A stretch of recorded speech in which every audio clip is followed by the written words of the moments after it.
तर रत्नागिरीतल्या धरणांवर पर्यटकांना जाण्यास बंदी घालण्यात आलेली आहे। रत्नागिरी पाटबंधारे विभागाकडून घेण्यात हा निर्णय आलेला आहे। लोणावळ्यासारखी घटना टाळण्यासाठी पाटबंधारे विभागानं हा निर्णय घेतलाय। रत्नागिरीतील 68 धरणांवर सुरक्षा रक्षकांची तैनात करण्यात आली आहे।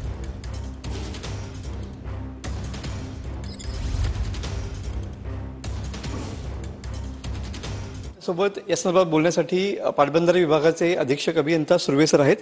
सुर्वे सर, पाऊस सुरू झालेला आहे, बरेचसे धरणं जी आहेत ती भरलेली आहेत, लोकांचं आकर्षण असतं ते ही धरणं। अशा घटना घडू नयेत म्हणून नेमकी काय उपाययोजना केली गेलेली आहे पाटबंधारे विभागाकडून? रत्नागिरी जिल्ह्यामध्ये लहान मोठी म्हणजे मुख्यतः मध्यम 4 आहेत, आणखी इतर जवळपास 64 लहान धरणं आहेत लघु। आणखी आता सद्यस्थितीमध्ये 29 धरणं ह्या जून महिन्याच्या अंतापर्यंत भरलेली आहेत।